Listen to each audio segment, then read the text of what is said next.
Imagine designing a weapon so powerful, so precisely engineered, that it outlasts not one generation of warfare, but 5. What would it take for a machine born in the age of propeller aircraft to still be flying combat missions in the age of hypersonic missiles? Today, we're going to answer that question by going inside the most enduring strategic bomber in the history of military aviation. We're going to look at why the B-52 Stratofortress was built, how it survived every major conflict since Korea, and why the United States Air Force believes it will still be relevant in the 2050s. In the world of military aviation, aircraft are retired after 20, maybe 30 years. Technology moves too fast. New threats demand new platforms. The F-117 stealth fighter? Retired. The SR-31 Blackbird? Grounded. The B-1 Lancer? Being phased out right now. And yet, the B-52 keeps flying. But here's the part nobody talks about. The Air Force isn't just keeping the B-52 alive out of nostalgia. They're actively rebuilding it, turning a Cold War relic into one of the most lethal platforms in the modern battle space. It's 1946. World War II has just ended, and the United States is staring at a new kind of enemy. The Soviet Union has nuclear capability. Its territory stretches across 11 time zones, and the only weapon that can reach it is a long-range strategic bomber. The Air Force issued the requirement in 1946. It needed an aircraft that could fly 10,000 miles without refueling, carry nuclear weapons into the heart of Soviet territory, and, if necessary, never come back. The design. Boeing's engineers initially submitted a straight-wing, propeller-driven design. It was conventional, it was safe. Then, in a single weekend in a Dayton hotel room, Boeing's team scrapped it entirely and redesigned the aircraft around a swept-wing, 8-engine jet configuration. That decision changed history.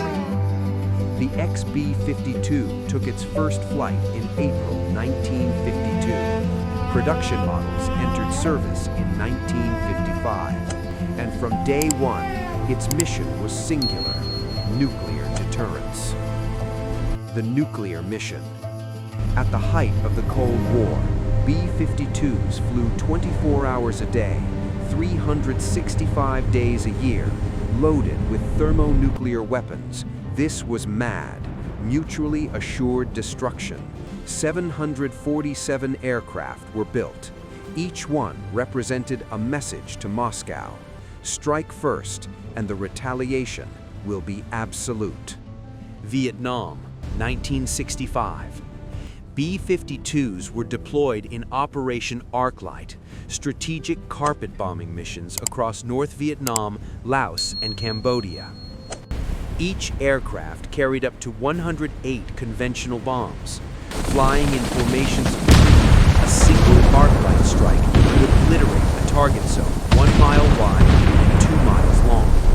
The psychological effect on enemy forces was documented by the Viet Cong themselves. Survivors described the ground shaking miles away. No warning, no time to run. The B-52 had proven it could wage conventional war. The Gulf War, shock and awe. Fast forward to 1991, Operation Desert Storm. The B-52 flew the longest combat missions in history, launching from bases in Louisiana, flying 35 hours round trip to hit targets in Iraq. It dropped more ordnance in that conflict than any other aircraft in the coalition. By the time the Gulf War ended, Iraq's ground forces had been systematically dismantled, partly by tanks, partly by air superiority.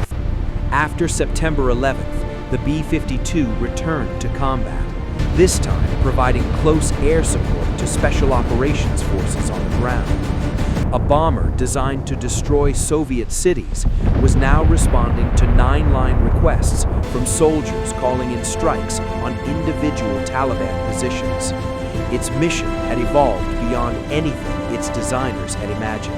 But this is where the story gets even more interesting, because the B-52's most important chapter may not be its past. It may be what's coming next. If you enjoy deep breakdowns of the machines that shape modern warfare, kindly consider subscribing.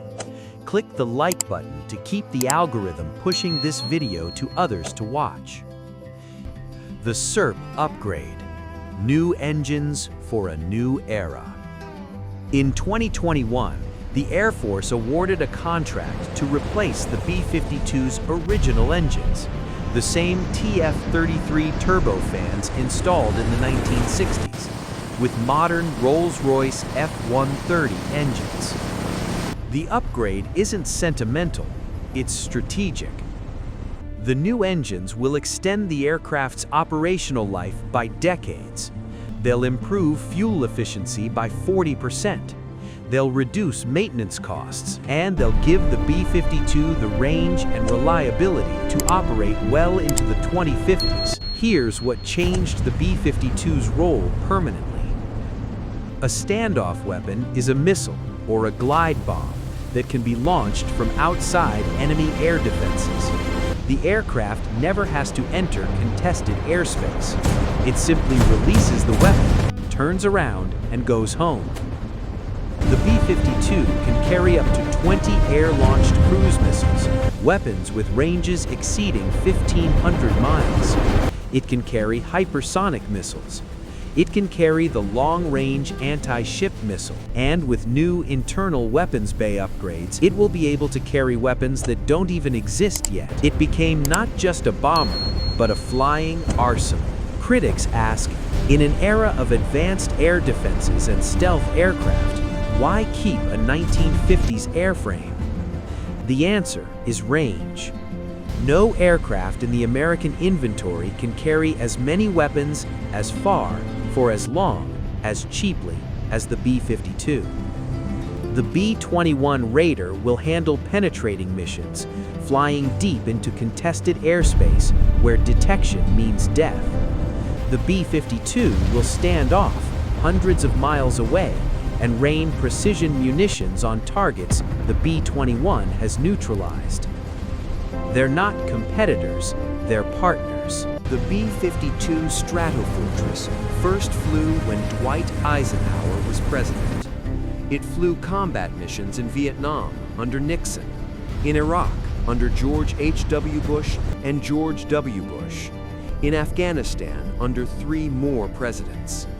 It has survived the retirement of the B-47, the B-58, the B-1A, the FB-111, and will likely outlive the B-1B. It has served under 13 presidents, fought in 5 major conflicts across 7 decades, and it will still be operational when today's fighter pilots are retired generals.